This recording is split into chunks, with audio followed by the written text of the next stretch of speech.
Okay, I'd like to welcome everyone to meeting number 581, the Town of Grand Falls-Windsor Council. Before we get into the regular order of business, we do have a proclamation. And the proclamation is for Sexual Violence Awareness Week, which is September 11th to the 17th. And we do have some representatives who are going to come forward. Okay, thanks. Good evening. Good evening, Mr. Mayor. Nice to see you again, Jackie. Again, you again. tend to be involved in a lot.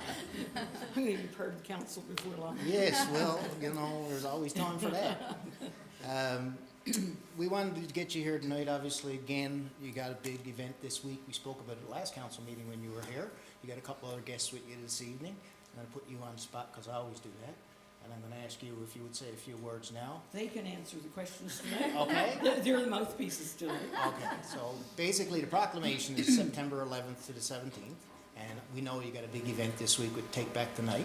So maybe one of you could explain, since Jackie just said that one of you had to do it, not her.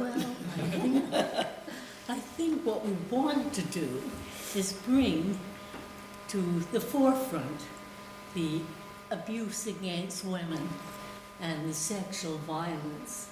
I don't know if you want to add anything to that. Yeah, just want to make awareness and want to send a message that to the survivors and victims of violence that there's open support out there for them.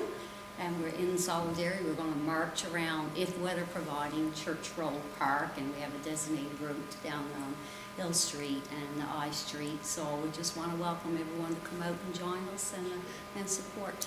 And that includes the men. You're welcome to. We have been there, I think, last year I might have missed, was my only one, and I'm glad that I'll be able to make it again this year, and I know that council are normally attendees as well. Absolutely. And a lot of the members of the community, of course, so we'd encourage everybody to come out.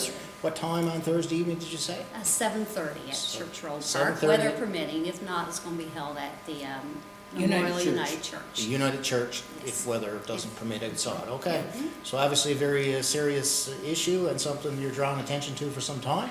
So thanks again for coming down. I'll get you to stick with me now just while I read the proclamation, and we'll let you guys go about your evening, or you can sit back down and stick around for the council meeting. got Thank something to you. say, Yeah, John? I was just going to say, Barry, excuse me, we want to thank the workers and the town for all the support and cooperation. That we just had our FASD walk in the park. We're having this, we had our Pride group.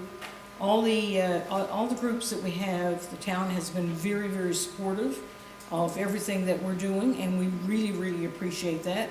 You know, you make sure the sound system is there for us if we're having a barbecue, whatever it is. And, you know, we really appreciate the cooperation that we're getting from the town. It's amazing, and we certainly appreciate that.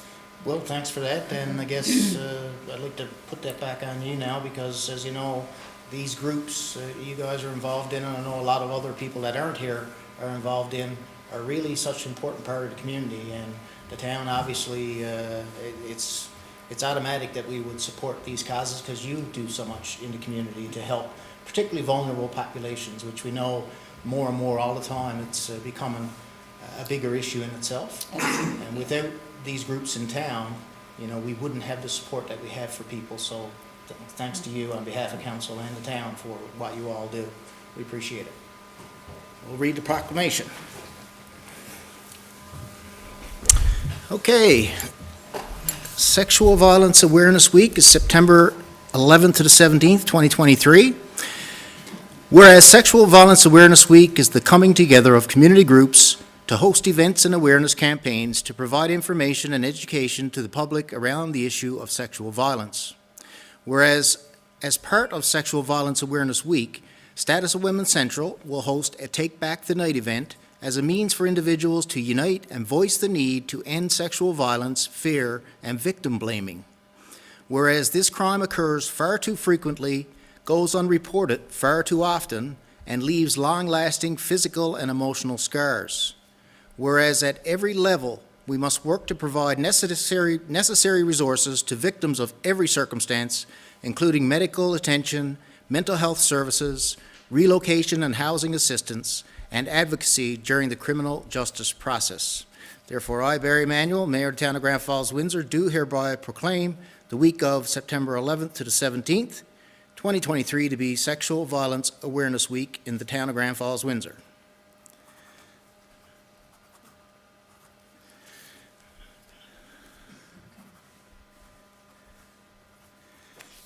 Okay, so I'll give this one to you, Jackie, or one of the ladies, if you want to take Okay, it back thank to you. the center Yeah, of the post. okay, And thank you. we'll put it in our lobby as we always do as well for the awareness. And Okay. you know where to find us if you need us. They want to get a picture as well, yeah? Okay. You're not allowed to leave yet. You want to move in a little? You want to move in a little closer? Try.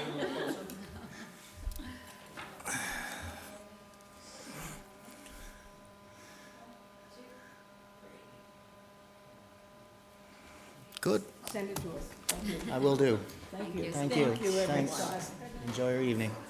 We'll see you on Thursday, hopefully outdoors. Absolutely.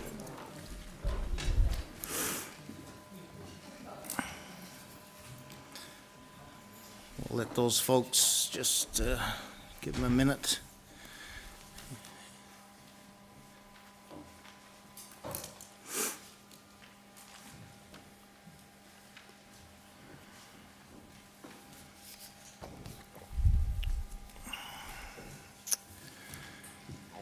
And with that, we will bring the meeting to order. As I said, meeting number 581. So the first order of business, the adoption of the minutes from meeting number 580. Any errors or omissions? Hearing none. I need a mover and a seconder. Councillor Cody, seconded by Councillor Knoll. Any discussion on the last set of minutes? Hearing none. All those in favor? Aye. Contrary-minded? Motion carried. Should mention Councillor Hiscock is unavailable again this evening. He's been away for some family business, and we hope to see him back soon. I'm sure he'll be back for our next public meeting and sometime before that. Any business arising out of the minutes? Yeah, Councillor Knoll. Take a second, we have a request for a sidewalk down on Scott Avenue, and not that that's not a bad thing. I just want to take a minute, just driving around recently, and having experienced a young child trying to cross the sidewalk in town and drivers not paying any attention and heed. I just want to remind people that sidewalks don't automatically provide a force field around you. You've still got to have your wits about you. You've still got to look up and down the road. And from driving back and forth on Greville Heights a million times I do a day, I see people on the wrong side of the road, and I see them distracted. I just want to reiterate to people that if you're crossing the road, take your time, look up and down. I mean, we don't want anybody to get hurt on a crosswalk, but I think that sometimes maybe the younger people believe that the minute that they're on the sidewalk, they're automatically protected. And I think that there might be a false sense of security for many young people today. So I just remind them that it is a sidewalk, but still the onus is on the walker, the person, to look up and down the road. It's a safety issue. Councillor Knoll, I'm going to ask, I assume you mean crosswalk, right? Yes. Okay. Oh, that's that sidewalk. Yeah. Yes, so I might have been. And I that's meant to it's say a common crosswalk. mistake. I find Yeah. a lot of people make that same Yes. mistake, me Yeah. included. Yes. But it is crosswalk that you're Absolutely. referring to, and Yes. no doubt there are always needs for crosswalks around in different areas, as we recognize, and we hope to continue to add more as time goes on in the areas that it's warranted. But as you say, and we've said many times, it's one thing to ask drivers to be cautious, but it's completely another to make sure that the pedestrians as well are being aware when they're crossing the street at any location, at any time. So thanks for that. Any other business arising out of the minutes? Hearing none, we'll move into committee reports. First up is Community Services. Deputy Mayor Brown, please. Thank you, Mayor. Community Services Committee met 5 p.m. Tuesday, August 29th, 2023. Those in attendance were myself as Chair, Councillor Holly Dwyer, Councillor Andrew Little, Councillor Amy Cody, Councillor Dave Knoll, staff in attendance, Darren Finn, our Chief Administrative Officer, Robin Hannaford, our Communications Officer, and Todd Mercer, our Director of Community Services. First order of business, the ice cancellation policy. The Director updated the committee on the newly developed ice cancellation policy set to start this season that is intended to ensure ice availability is managed with maximized usage in mind. Environment Resources Management Association, IRMA, correspondence. The committee reviewed the correspondence from IRMA asking the town to continue with maintenance of Gorge Park and Sanger Park trails. The director will discuss with the engineering staff and look at options moving forward and present back at a later meeting. Summer events overview. The director gave the committee an overview of the events this past summer and the success the department had. All events such as concerts in the park, Bouncy Castle Mondays, and Salmon Festival had great crowds and were well received by citizens and visitors. The director informed the committee that work has already started for next season with several new exciting events planned. Stadium schedule opening. The director informed the committee that staff are continuing to work on the upcoming stadium schedules, but this work is being impacted by discussions among local hockey and figure skating clubs considering mergers within their organizations. The town will continue to work with the associations until final decisions are made about the makeup of their organizations, and this will enable them to better know what ice will be required. The director will provide an update schedule at the next meeting. Culinary update. The director informed the committee that all chefs have been confirmed, menus completed, and the staff are now working to promote ticket sales for the September 23rd event. Marathon Goal correspondence. The committee had some discussion on the correspondence from Marathon Goal Corporation to partner with Y2C and the town of Grand Falls-Windsor on a back-to-school event aimed at gathering school supplies for those parents in need of help during this time of year. The committee recommended that we help with this event and provide the facilities and staff required to make it a success. Grand Falls-Windsor minor baseball correspondence.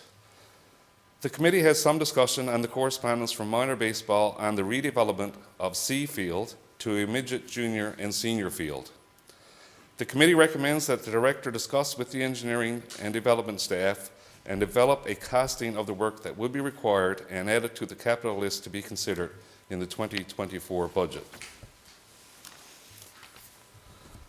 The Multi-Materials Stewardship Board, MMSB correspondence. The committee had some discussion on a grant available from the Multi-Materials Stewardship Board. The committee recommended that the director consider developing a proposal around keeping green spaces and recreation facilities clean. Central Health correspondence. The committee had some discussion and correspondence received from Central Health about the availability of town equipment for their provincial meetings here in the region. The committee recommended that the director contact the group to get additional information before discussing further. Seniors Fair 2023. The director informed the committee that the 2023 Seniors Fair is scheduled for Thursday, October 5th from 10 a.m. to 2 p.m. The committee recommended that the town put in a booth and that councillors and staff make themselves available. Ex-Boys 50 Plus Club. The director informed the committee that he and the deputy mayor have met with the Ex-Boys 50 Plus Club to find ways that the Community Services Department could help the club with some issues with their building. The committee recommended that the director and his staff help the club with some grant applications for building improvements. First Time Skaters Program. The committee had some discussion on the First Time Skaters Program. The committee recommended that the director look at other options for next season and present them at a future committee meeting. The Agriculture Show. The director informed the committee that the Agriculture Show will not be coming to Grand Falls this year, but will be rescheduled again for the 2024 tour. 2023 Labor Day. The Deputy Mayor discussed the 2023 Labor Day activities, including the parade, the free barbecue, and the concert in the park. The committee recommended that all activities be posted on the town's website and encourages everyone to come out and support this event. Soccer field. The committee has some discussion on field maintenance on the soccer field. The committee recommends that the director look at options for ensuring scheduled games are communicated to supervisory staff so that the town can ensure we provide the best facilities to groups who use them. The meeting adjourned at 6:50 p.m. and I move the recommendations report of this committee. Okay, it's been moved by Deputy Mayor Brown, seconded by Councillor Dwyer. Any discussion, comment on the community services minutes? Deputy Mayor. Just to let everybody know again that Our Seniors Fair is coming up on October 5th at the Joe Byrne Memorial Stadium, a great event. I know we've all been there in the past. Very well attended event, 600 and 700 seniors come down. It's a great day. There's some entertainment there and refreshments there. There's a lot of booths there that the seniors could learn some stuff from, for sure. Insurance booths and medical booths and that kind of stuff. So we encourage everybody, and it's well attended by our homes in the region too, not just Grand Falls-Windsor, but the surrounding areas as well. You always see the buses pull up from the homes, and people look forward to this event. So October 5th at 10 a.m. to 2 p.m. at the Joe Byrne Memorial Stadium, and we hope to see everybody there. Thank you, Mayor. No, thanks for that. As you said, very important event, and become very popular over the years, to where originally we would only see residents from Grand Falls-Windsor, but as time's gone on, as you said, you'd see them from as far as Springdale that come in and are bussed in for the event. And the booths you mentioned, there's all kinds of useful information. It could be anything from handling anxiety, your personal well-being, to estate planning, investments, in advance funeral arrangements, all these sorts of things that sometimes people worry about. You have professionals who are going to be there to be able to provide information, brochures, answer questions and that. So I'd encourage everybody to get out, as the Deputy Mayor did as well. Any other comment on the community services minutes? Councillor Little. Thank you, Mayor. Just in regards to the agricultural fair, it's a little disappointing that it's not coming here again this year. It's been coming here for some time, but due to some changes in the way they did their funding, I guess it's being skipped here in Grand Falls-Windsor this year, but we're looking forward to having it back next year. Also, the minor baseball correspondence. Just so people know, what minor baseball is asking us to do is to upgrade that field so we can allow our midget program and hopefully a junior and senior program to play here. Right now, we don't really have a field that they can host tournaments on, so this is what they're after. It's not just the sake of another field, it's a field that would allow those programs to exist in our town. Yeah. Thank you. Yeah, both for, I guess, not only for the demand on the other fields with the other age groups, but also the size of the field. For people who don't know, C field's a little bit bigger than the others, and therefore more conducive to the adults and juniors and midgets, etc. So that is something we will continue to discuss. Any other comments? No, I got a couple quick things there. The stadium opening schedule was mentioned there, and of course, seems every year that gets a lot of attention. Of course, we got a lot of people who are involved in figure skating, involved in minor hockey, recreational hockey, and all the other activities that go on.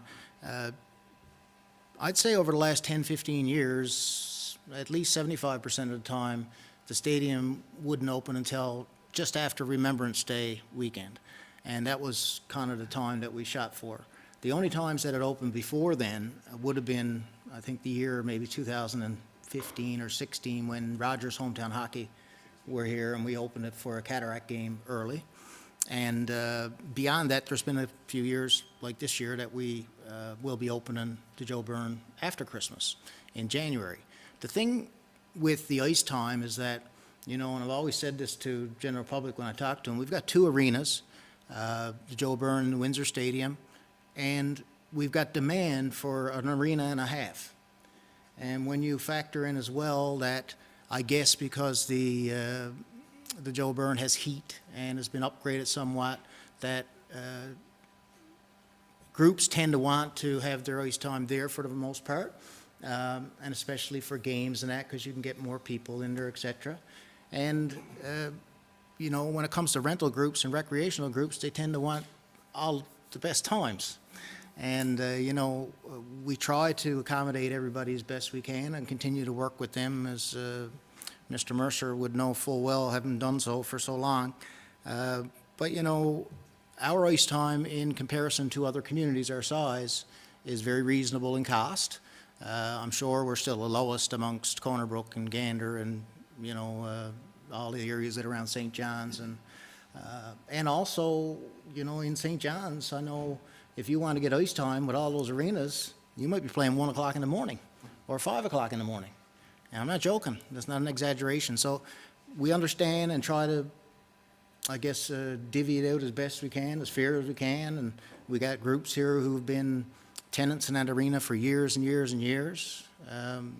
And we got others that may just want to be starting for some on-ice activity that is also important. So we'll continue to work with the groups on that. But I thought it was important to point out because, you know, it would be great if we had demand for 2 arenas, and we've been trying to be more proactive in getting those arenas full by talking to different teams and that could call Grand Falls-Windsor their home.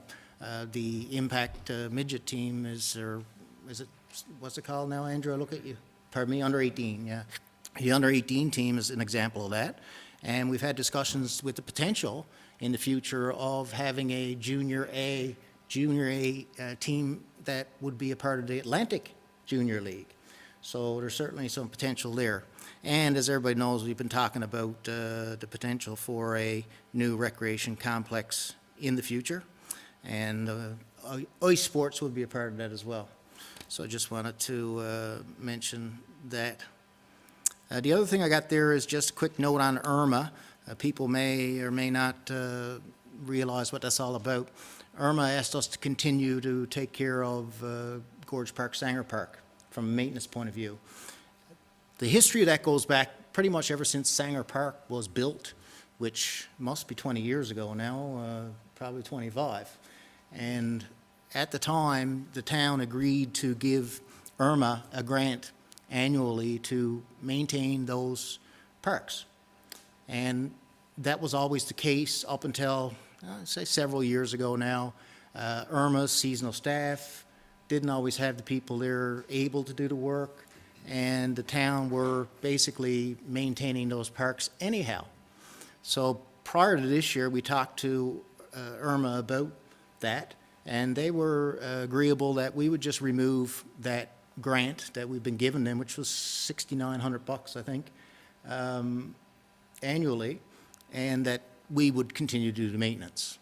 So, you know, I know with a budget time, there's a lot of talk about Irma and our support of Irma, and I think people got the wrong impression that we're not supportive of Irma and we dropped them from our budget. Well, Irma was never really a big part of our budget except for a small amount for maintenance. And again, that was agreeable with Irma, and they've got some big plans for the future, and the town wants to be a part of that. So we'll continue to work with them as well, and it's a world-class facility, as everybody knows, and tourism continues to be on the rise, and we want to be doing things along the riverfront, so it's important for us to be in the room with Irma and vice versa, as Councillor Noel would know through his past involvement with Irma as well. So I thought that was important to point out. Last chance comment discussion on the community services minutes. Hearing none, all those in favor? Aye. Contrary minded? Motion carried. Okay, we have 2 sets of committee of the whole minutes. I'll mention too, we do have a short agenda tonight because we had a shorter turnaround this time for our committee weeks. Normally we go on a 3-week cycle this time we shortened it to 2 weeks to get back on our regular track. So there's a couple of committee meetings that are not reflected. Deputy Mayor, Committee of the Whole number 1, when you're ready, please. Thank you, Mayor. Committee of the Whole met at 5 p.m. Tuesday, September 5th, 2023. Those in attendance were myself as Chair, Mayor Barry Manuel, Councillor Amy Cody, Councillor Holly Dwyer, Councillor Andrew Little, Councillor Dave Knoll. Staff in attendance, Darren Finn, our Chief Administrative Officer, Nelson Chapman, Director of Public Works and Development, Steve Goss, Director of Corporate Services, Tom Mercer, Director of Community Services, and Robin Hannaford, our Communications Officer. First order of business was the rezoning request from 222 Grenfell Heights. The committee discussed a request from the property owner of 222 Grenfell Heights to rezone their property from commercial to residential. The property owner wishes to convert the front portion of this property into an apartment unit. Currently, there are 2 other apartments in the rear portion of this building. The committee recommends that the process for rezoning this property be initiated with Council's initial support. Community Center. The committee discussed the concept of constructing a new community center and the process for engaging the public. The committee recommends that property owners immediately adjacent to the proposed location be advised of the project and given an opportunity for feedback. The next steps following the engagement of adjacent property owners will include general communications to all residents of Grand Falls-Windsor, and this will be followed up on an initial public meeting later this year. Seniors Day in the Park. The committee discussed the planned Seniors Day in the park at Gorge Park on Thursday, September 5th, 2023. A free pre-registration was required that resulted in 50 registered participants signing up on a first-come, first-served basis, and another 72 registrants were placed on a wait list. The limit of 50 was based on the limited capacity of staff to serve a larger group. The committee recommends that we accommodate those on the wait list, and council will assist with cooking and engagement of participants. Video surveillance. The committee discussed the ongoing need for video surveillance and reinforced their desire to have video surveillance in more locations. The committee recommends that staff investigate options and cost for adding additional surveillance. Water quality. The committee discussed concerns expressed by citizens in some areas about persistent water quality issues. The committee reaffirmed that it was their priority to find resolutions to these problems in both the short and long term and continue reporting back to the committee on progress. The meeting adjourned at 6:50 p.m. and I'll move the recommendations and report of this committee. Okay, it's been moved by Deputy Mayor Brown, seconded by Councillor Little. Any discussion on the first set of committee to whole minutes? Deputy Mayor. Thank you, Mayor. Just a few notes on the Seniors Day that was scheduled for the park that was in the stadium last week. We had 102 seniors participate in the events. A great afternoon. Went on for a couple hours there. There were some games and a game of bingo, which everybody loved, and of course, then we had our director frying hamburgers and making hot dogs for all hands. But 103 seniors showed up, and I can promise everybody they were delighted with the afternoon and look forward to the next one. Thank you, Mayor. Oh, great to see you for sure. Okay, any other comment, discussion on the first set of committee to the whole minutes? Hearing none. Just a quick, well, a couple things I guess to touch on. One would be the water quality. Last meeting, we had the opportunity to meet with some residents following our public meeting here in council chambers and further the discussion around issues that are being had by some residents, some serious issues, obviously, when it comes to water quality.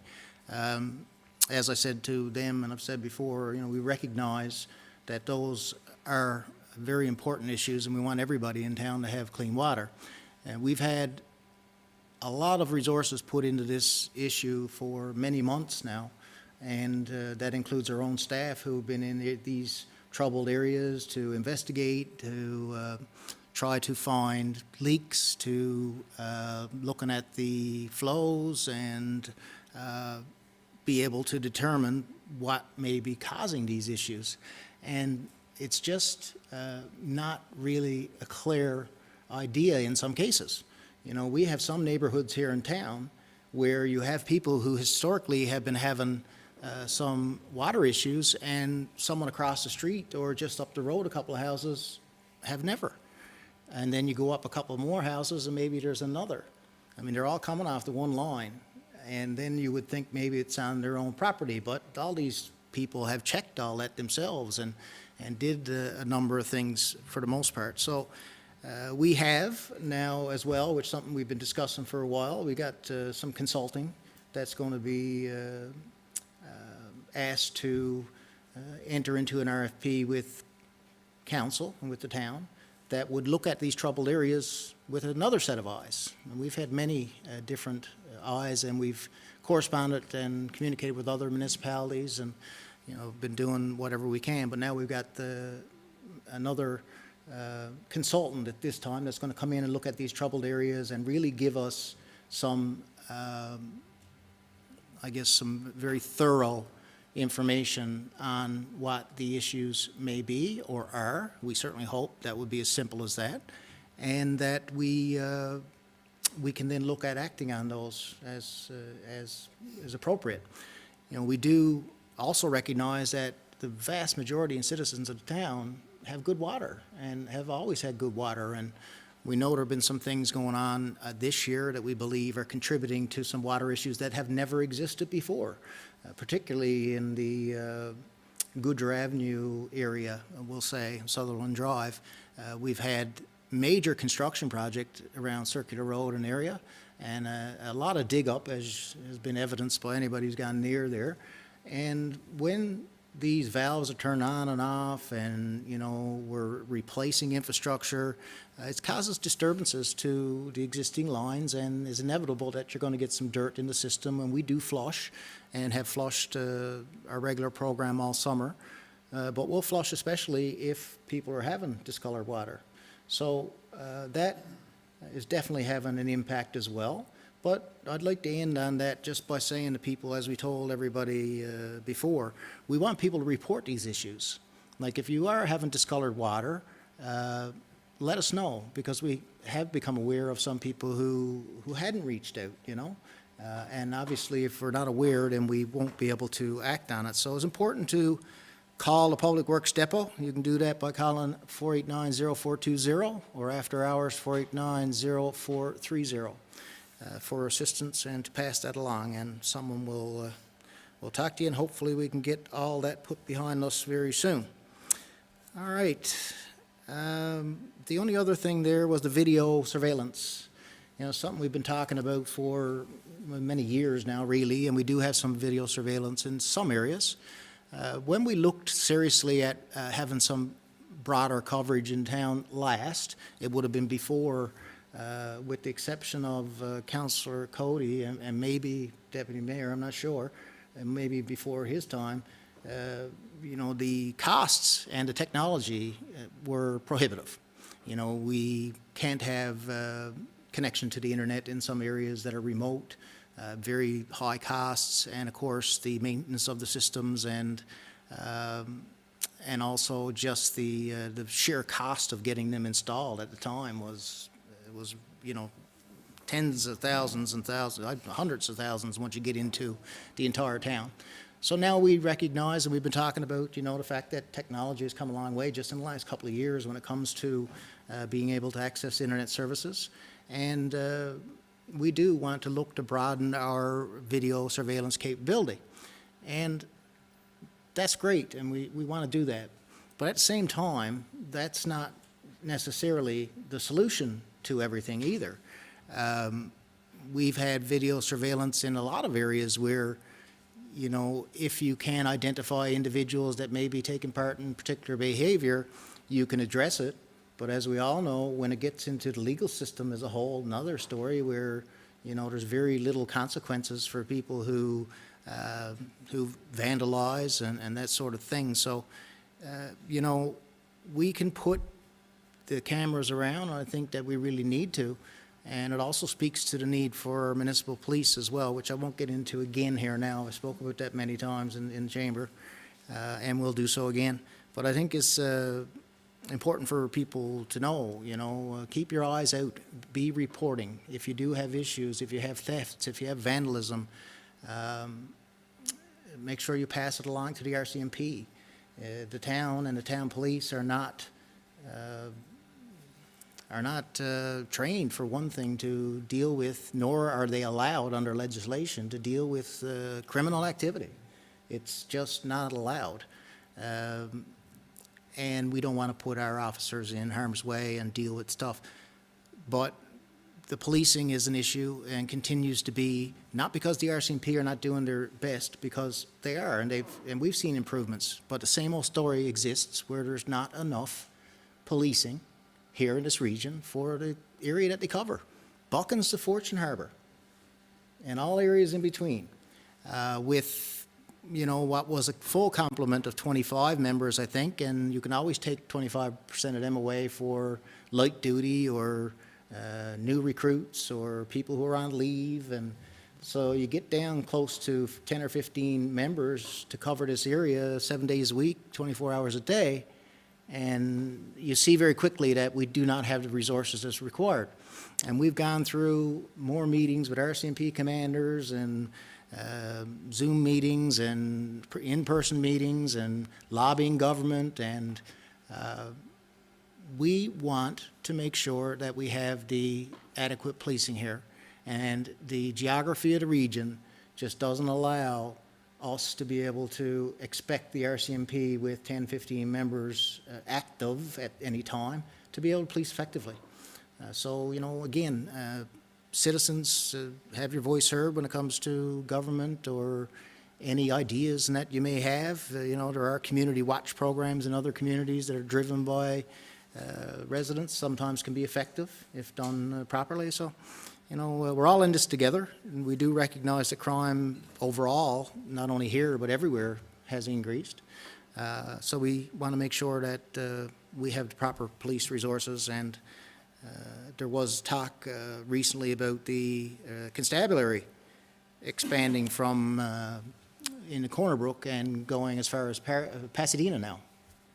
And, you know, we would welcome the opportunity to discuss that. However, we haven't been lobbying for that, as, I mean, I think some people who may have heard that in the media thought that we were. We just want more policing. Whatever form it comes in, we really don't care as long as it's effective policing. And when you look at, you know, Corner Brook, and it seems like I pick on them when this issue comes up, but they got 5 RNC officers on minimum, 24 hours a day, 7 days a week. Just RNC. Plus they got RCMP besides. And their geographic area is probably a quarter of what we're dealing with here. So those sorts of factors need to be taken into account when it comes to RCMP disbursement, and we would welcome any discussion with government, RCMP, RNC, anybody who would help us get more police resources. So, a little longer than I meant to be, apologize for that. Okay, any other comments on the committee of the whole minutes, number 1?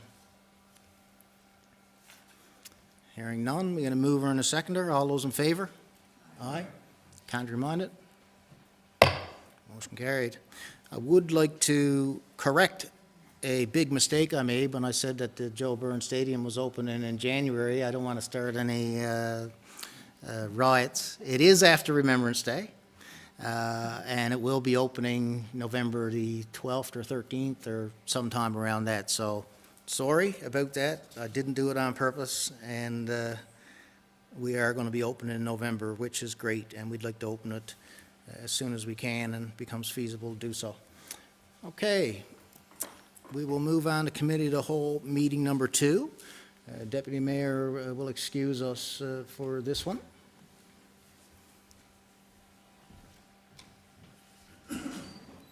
And if I could, Councillor Cody, would you mind reading that into the record, please? Committee of the Whole met at 6:50 p.m. on Tuesday, September the 5th. In attendance, Mayor Barry Manuel, myself, Councillor Holly Dwyer, Councillor Andrew Little, Councillor Dave Knoll, Darren Finn, Chief Administrative Officer, Nelson Chapman, Director of Public Works and Development, Steve Goss, Director of Corporate Services, Town Clerk, Todd Mercer, Director of Community Services, and Robin Hannaford, Communications Officer. The Grand Falls Golf Club. The committee discussed a request from the Grand Falls Golf Club for assistance excavating trenches for their new irrigation system. The work would take approximately 6 weeks to complete, and the club would compensate the town for staff wages. The committee recommends that staff discuss the scope of work with the club executive and accommodate the request if the town has the operational capacity to do so. The meeting adjourned at 7:10 p.m. I move the recommendation and report of the committee. Okay, it's been moved by Councillor Cody, seconded by Councillor Knoll. Any discussion on the second set of committee of the whole minutes? Hearing none, I'll make a few comments. I guess has been, I think I committed to talking about this the last time it came up and discussion. It was still, we were still in discussions with the golf course. I know there's been a lot of attention drawn to this issue, particularly on social media. I understand from the screenshots I get. I don't go in there and wade through it because the information is often not accurate. And, you know, I know the talks of the town giving the golf course $750,000 for the irrigation system is just not correct at all. And as always, there's a longer story to that than just a contribution to an irrigation system. We've had a relationship, partnership the town has with the golf course for decades, long before any of our time. And I know when the new clubhouse was built up there, approximately 15, 20 years ago, the town was asked at the time to co-sign the loan to finance that. And the town did co-sign that. This time, I'm happy to report that the financing for this irrigation project is something that the golf course are going to be able to do on their own.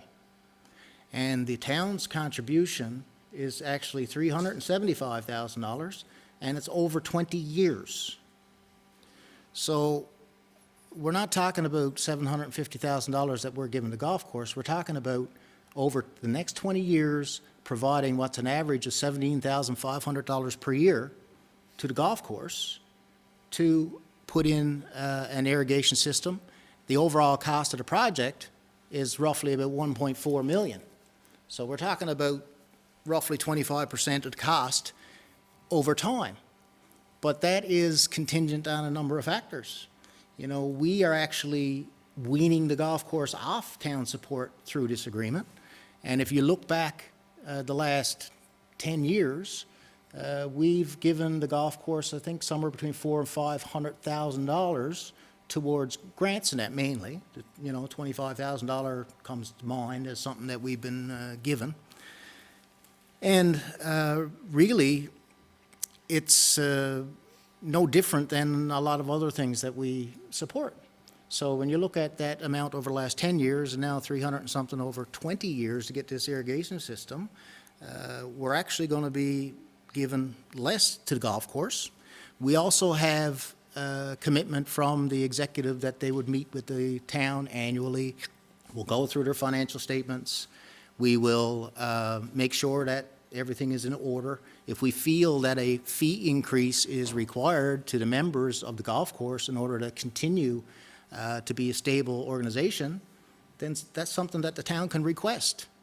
And if we feel it's necessary and the golf executive at the time decides that they don't want to do that, then we'll stop paying. That's in the agreement. Also, if the golf course, which we wish they do, will continue around a positive approach when it comes to their rentals and their, you know, all their different revenue they get from green fees and memberships.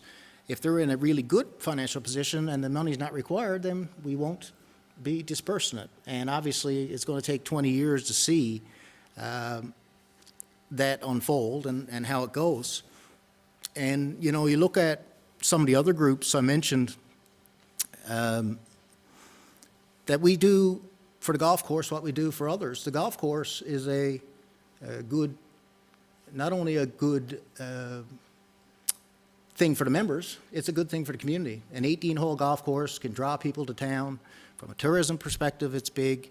From a professional recruitment perspective, it's big. And it's an important thing that we've always supported. No different than we support the other things in town. We support minor hockey. We support figure skating. We provide the first-time skaters program that we put well over $100,000 in the last 10 years. And then the stadiums themselves, which we subsidize at almost $200,000 a year. We've got the curling club, who we've been given a $15,000 grant and have done some capital donations for things. You had the YMCA. The YMCA, over the same period as the golf course, the last 10 years, we've given over $1.1 million. It's a membership-driven organization.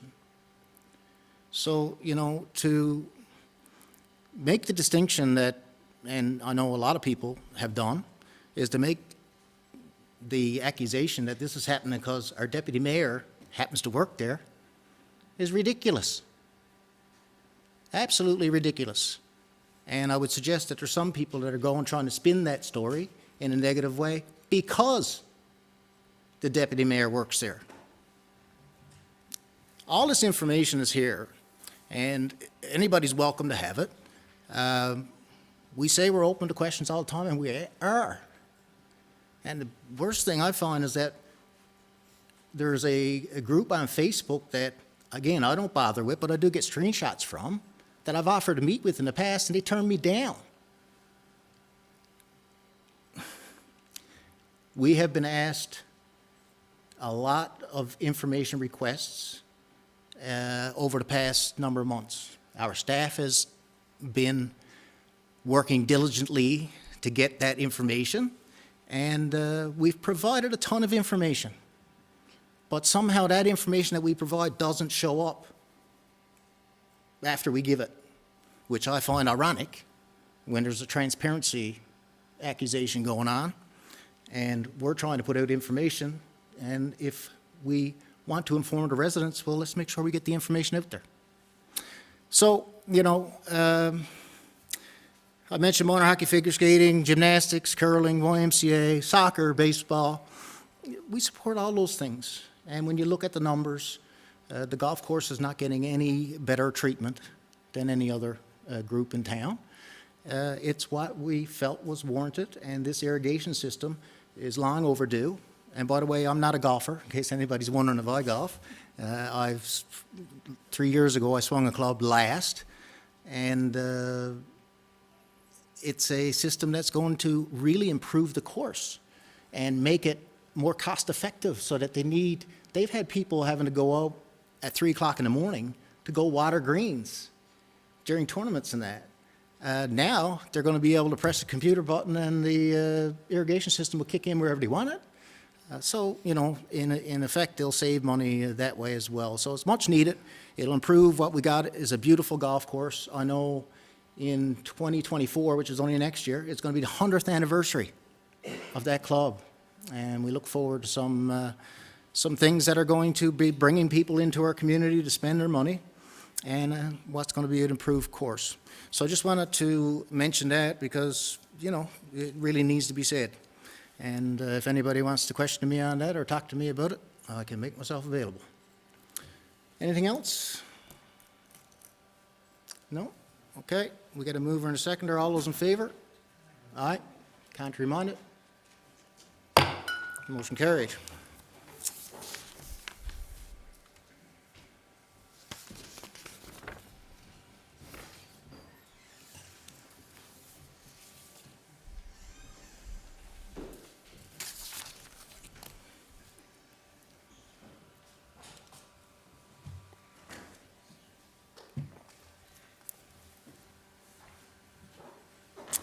Okay, we've gone through the committees. We do have a resolution to take care of. It's under committee of the whole, so I'm assuming that you were going to take care of that, or is this for Councillor Dwyer because it's financial? Was that already worked out? It could be anybody. Yeah. Well, why don't you go ahead as finance chair, Councillor Dwyer, please. Following is Resolution GFW 2023-373, 2021-2022 Investing in Canada Infrastructure Program Funding. Whereas the Town of Grand Falls-Windsor qualifies for funding under the Investing in Canada Infrastructure Program Fund, ICIP, whereas all projects and funding allocation under these agreements must be approved through the Department of Transportation and Infrastructure, Municipal Infrastructure, and whereas the Town of Grand Falls-Windsor has a funding shortfall of approximately $58,000 in project number 17-GI-23-00024, which is an ICIP-funded project, supporting documents are attached, for the downtown area water storm and road upgrades. Therefore, be it resolved that the Town of Grand Falls-Windsor agrees to award the tender to Penny Paving Limited in the amount of $709,969.18 and recover the shortfall under the municipal operational cost. Okay, it's been moved by Councillor Dwyer, seconded by Councillor Little. Any discussion on the resolution? Hearing none. All those in favor? Aye. Contrary minded? Motion carried. Okay, any notice of motion? No notice of motion. We will move into other business, and tonight it is Councillor Dwyer, I believe. It was Councillor Little last time? Right, Councillor Dwyer. Just keeping in line. Thank you, Mayor. Earlier this evening, we had some representatives of Status of Women here talking about the Take Back the Night event, which is happening on September the 14th. I just wanted to advise residents that you can bring canned goods to that event, and they will accept them. And hopefully they get a good response to that evening, and they're able to hold it at Church Road Park on September the 14th at 7:30. The other thing that I wanted to talk about this evening is our Youth Advisory Committee. Steve Goss and Sarah McIntosh and I worked out the terms of the Youth Advisory Committee back in the spring, and Council accepted them, and we are ready now to start our Youth Advisory Committee. So I don't know if anyone looked at our Facebook page in the last day or so, but they are recruiting youth for the grade 7 to 9 age group, grade 10 to 12, post-secondary, and under 21 who are not attending post-secondary. It would be for a 2-year term, and the application deadline is September the 29th. And the whole idea of our Youth Advisory Committee is to get information and ideas from youth in our community that we can implement in our programs and our policies and in our systems and events that have an impact on what we do in our community and on council. So great opportunity for youth who are interested in municipal government and want an opportunity to have a look at how it works and how they operate, how we operate, and how they can get involved at a young age. And we look forward to the Youth Advisory Committee starting up. Thank you. Thank you. Deputy Mayor Brown. Thank you, Mayor. Just like to congratulate the Labor Day Committee on a successful Labor Day this past Monday. Some great events took place during the Labor Day, including the parade, of course, and speeches downtown by the mayor and other politicians, and the free hot dogs and hamburgers. And then we moved to Church Road Park for the concert in the park, and the kids had a great time at the bouncing castles, and then included up with events at the Royal Canadian Legion and Kelly's Pub. So congratulations to Chairman Ron Smith and his committee for an outstanding job. They did meet several times to ensure that Labor Day was going to be a success, and certainly it was. And the better news is that now the unions are going to take the Labor Day parade and Labor Day over again. The District Labor Council, CUPE and NAPE, have indicated that they will form a committee now and start making plans for next year. So that's good news as well, Mayor. That's all for me this evening. Thank you. Yeah, absolutely. No, it was good to see such a good turnout again, and not only with the residents that turned out, but the floats and the people who took part in the parade.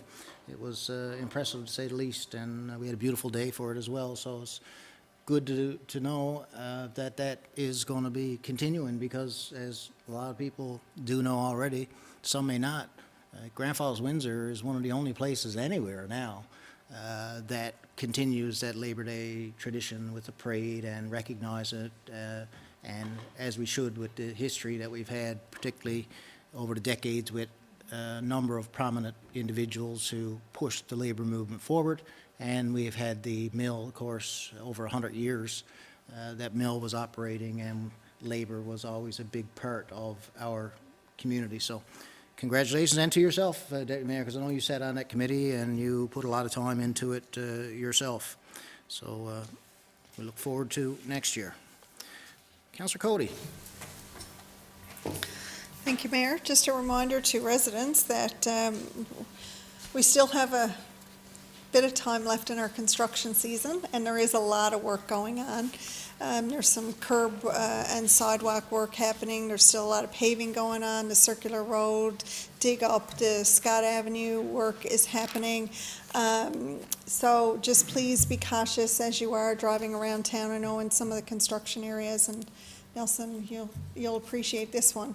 On a circular Union there by the Irving, there's a bit of a dip there now as well, a significant dip actually, that I really had to maneuver on my way to the meeting tonight. So that's happening, especially with the amount of traffic that's going through that area, the rain, water, washing things and moving things until the pavement is there. So please be extra cautious. Watch your speeds in the construction areas, not just for your own purposes, but for the employees who are working on those sites as well, to make sure that they all remain safe. So, some of those projects are winding down. Some are just starting, some of the paving areas and things like that. So just, again, be cautious in those areas. And Mr. Simmons in our gallery tonight, he said he had a night off from his volunteering at Search and Rescue tonight, so he decided to do some more volunteer work and come to council and watch from the gallery and remind us that the Parkinson's Shake, Rattle, and Stroll event is happening on Sunday, September the 24th at 2 p.m. from the Francis M. Nichols Community Center or the YMCA parking lot. And donations can be made online, or you can see Mr. Simmons in person. But in order to make sure that your donations stay in Newfoundland and Labrador, you can make your donations online at nlparkinsons.ca. So make sure you put the NL in front of that website. So nlparkinsons.ca to make your donations online, and be sure to participate in that walk again on Sunday, September 24th at 2 p.m. starting at the Francis M. Nichols Community Center, YMCA. Thank you. Thank you, Councillor Cody. Councillor Knoll. Just a couple items this evening. Seems like it's always something to be at here in Grand Falls-Windsor. And again, on September 24th, we have World Rivers Day again. And I'm always on the rant about us having a world-class river. But again, we still have some people who still like to leave a little bit of litter behind. For World Rivers Day, we will have students from Excellence Valley High. Some of the town workers will be there again. But I'm encouraging anglers in the general public to come down and meet us at the old Mill Bridge, the Exploits Bridge, if we want to call it, specifically at 1 p.m. on Sunday the 24th. And come on and get involved. If you got a pickup truck and a pair of rubber boots and a pair of gloves, come on down. We can find some way for you to contribute and help keep the Exploits a very clean, world-class river as it is. Just want to mention again, litter again, coming down this evening. They're on the corner of Harmsworth. I never had time to stop because I was running late, but somebody lobbed out a big full bag of McDonald's. I mean, why do you do these things? I'm imploring on the public. We've got a beautiful community. You have to drive down and just toss out the whole bag of garbage. It blows my little teeny-weeny mind that people still do that in this day and age. I didn't jump in earlier, but perhaps I should have, but I will now. A little bit on the video. We recently had probably what we had, a targeted theft at the community gardens. And we had some barricades put there to keep the public out, keep the participants in the community garden safe all the time. But somebody thought it wise or thought it important to take them for their own selves. And we had 5 big metal barricades, fabricated, painted, bright red. I mean, they stand out. So I'm imploring the public, if somebody knows where they are, the community gardens do so much for our community, for the people involved, and it's just exceptionally sad that somebody would go and take advantage and steal those when we have so many good people put in so much time and effort to develop our community gardens. And I'm really saddened that that's happened in our community. If somebody knows about it, reach out to the MEOs, reach out to the RCMP, and let's find our barricades for the community garden. Thank you, Mayor. Yeah, thank you for that. Councillor Little. Thank you, Mayor. Just one thing I want to touch on this evening is we are back to school now. As you can tell from Councillor Knowles no longer smiling, and Councillor Dwyer is happy back at work. But so that means school zones are busy again. So we got to watch out for our little children and our big children in those school zones. Slow down school zones, school buses. If you pass that school bus sign, I'm not sure. I think you automatically lose your license now if you pass that sign. And you should, right? Because that's when the kids are zipping across the road. So watch what you're doing there. Another thing is Councillor Knoll deals with this a lot at the high school here. Personally, I know he's very much involved, but not all families are as fortunate as others. So if you do have the opportunity to contribute to breakfast programs or school supply drives, it is important to do that. Councillor Knoll is always talking about in our meetings that there's always need out there for any support those students can get. So if anyone can do that, it's a great thing to do. Thank you. Oh, thanks for that. Okay, I guess that leaves me. I don't have much at all. I had a lot to say throughout the meeting, so just a reminder again to the few events that were mentioned. The World Rivers and the Parkinson's event is coming up. And we also got our seniors event that's coming up. And if anybody wants information, they can always find it on our website or Facebook page, in Town of Grand Falls-Windsor. And if you got any questions, particularly around programs and that for residents of all ages, then you can call 489-0450 and talk to the people at the Community Services Department.